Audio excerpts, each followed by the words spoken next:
Hello friends, welcome back to active mind. तो friends, हमने अपने पिछले वीडियो में ईवीएस से रिलेटेड कुछ पॉइंट देखा था सीटेट के लिए। तो आज हम आगे से कंटिन्यू करेंगे। फ्रेंड्स, सबसे पहले यहाँ एक टर्म है नागगुफन। नागगुफन, तो आप इसे यहाँ पे नाग देख के ये मत समझना कि ये सांप से रिलेटेड होगा, ऐसा कुछ भी नहीं। ये नागगुफन एक रंगोली होती है जो कि सौराष्ट्र, गुजरात व दक्षिण भारत में प्रयोग की जाती है। नेक्स्ट पॉइंट है, भारत में पाए जाने वाले सभी सांपों में 4 प्रकार ही जहरीले होते हैं।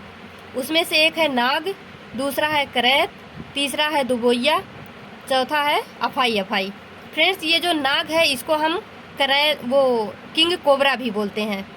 और ये एक ऐसा एकमात्र सांप है जो कि अपना घोंसला खुद बनाता है। इसका घोंसला हम अभी आपको दिखाते हैं। तो फ्रेंड्स, जो हमारा किंग कोबरा होता है, जिसको हम नाग भी बोलते हैं, वो अपना घोंसला कुछ ऐसे बनाता है। ऐसे ही मतलब झाड़ी से बना के वहाँ पे अपने अंडे देता है, फिर वहाँ उस पर बैठ जाता है। तो फ्रेंड्स, अभी आपने देख ही लिया कि नाग जो है अपना घोंसला कैसे बनाता है। तो इसको आप ध्यान रखना, ये सीटेट में पूछा जाता है कि ऐसा कौन सा सांप है जो अपना घोंसला खुद बनाता है।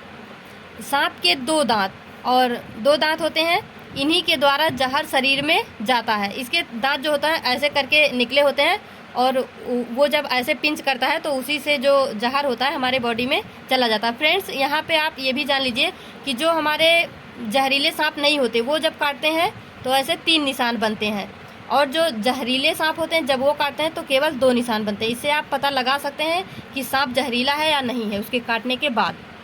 सांप के जहर के असर को कम करने के लिए सीरम तैयार की जाती है। सीरम दवा जो सांप के जहर से ही बनती है, इसको ध्यान रखना फ्रेंड्स। सीरम सांप के जहर से ही बनता है, यानी जहर को काटने के लिए जहर का ही उपयोग किया जाता है। फ्रेंड्स, यहाँ पे देखते हैं निपेंथीज पौधा। सबसे पहले हम इसको इसका फिगर हम आपको दिखाते हैं अभी।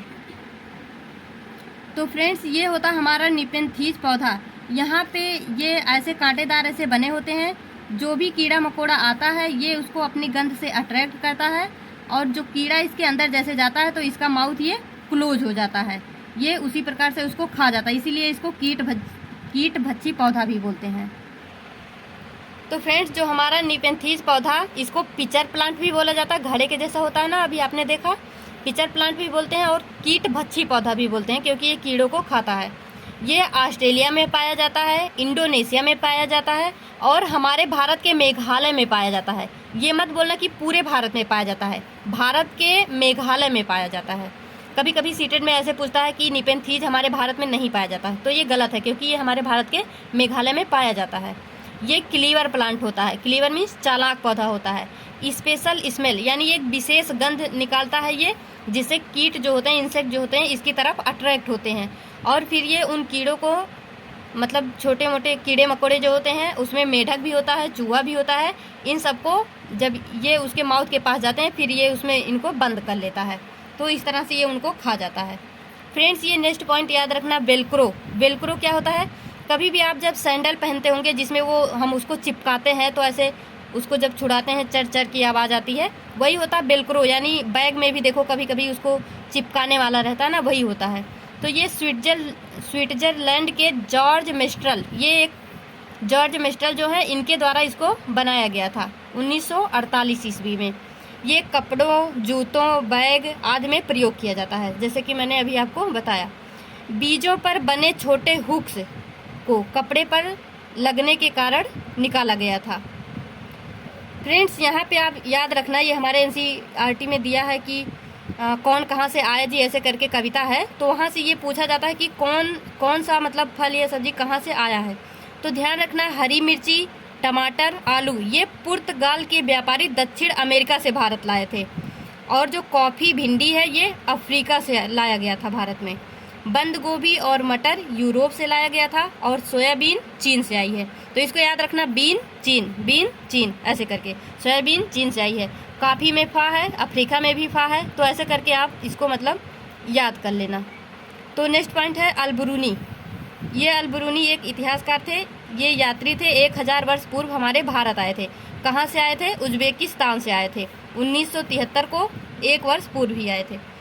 और ये जो है, ये अपना एक बनाए हैं बुक, वहाँ पे ये मतलब भारत के बारे में बहुत अच्छा लिखे हैं कि भारत बहुत अच्छा है, ऐसे करके इतिहास में बताए हैं ये। नेक्स्ट पॉइंट है फ्रेंड घड़सीसर तालाब। ये जैसलमेर के राजा घड़सी ने बनवाया था। इसको डायरेक्टली ऐसे याद रखना, घड़सीसर तालाब जैसलमेर के राजा घड़सी ने बनवाया था। अब फ्रेंड्स यहाँ पे हम देखते हैं मृत सागर। मृत सागर का नाम सोच के ये मत सोचना कि जो यहाँ जाता मर जाता, ऐसा कुछ भी नहीं है। दुनिया का सबसे नमकीन सागर है। 1 लीटर में कम से कम 300 ग्राम नमक होता है। अत्यधिक डेंसिटी के कारण उसमें डूबते नहीं हैं। ये जो मृत सागर होता है, इसका जो पानी होता है, आप उस पर बैठ के उस पर चल सकते हैं, बैठ के उस पर पढ़ाई भी कर सकते हैं, मतलब कुछ भी करो, उसमें कोई डूबता नहीं है क्योंकि इसकी डेंसिटी बहुत ज़्यादा है। फ्रेंड्स नेक्स्ट पॉइंट है सिनकोना। सिनकोना पेड़ की छाल से मलेरिया की दवा बनाई जाती है।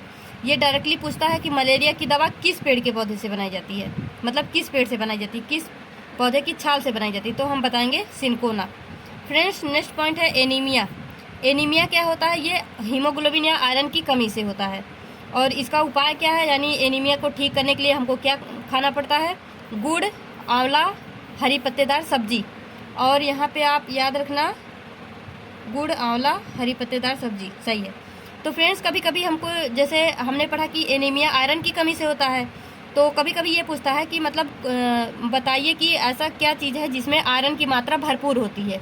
तो गुड़ होता है, आंवला होता है और एक पालक होता है और हरी पत्तेदार सब्जियां। Ronaldo Ross. रोनाल्डो रॉस कौन है? ये भारतीय मूल के हैं, यानी भारत के ही रहने वाले हैं। इन्होंने सबसे पहले मच्छर के पेट में झाँका और उन्होंने बताया कि मलेरिया जो है मच्छर से फैलता है। तो फ्रेंड्स इस वीडियो में यहीं तक, बाकी का पॉइंट हम नेक्स्ट वीडियो में पढ़ेंगे। तब तक के लिए all the best, be happy, be positive.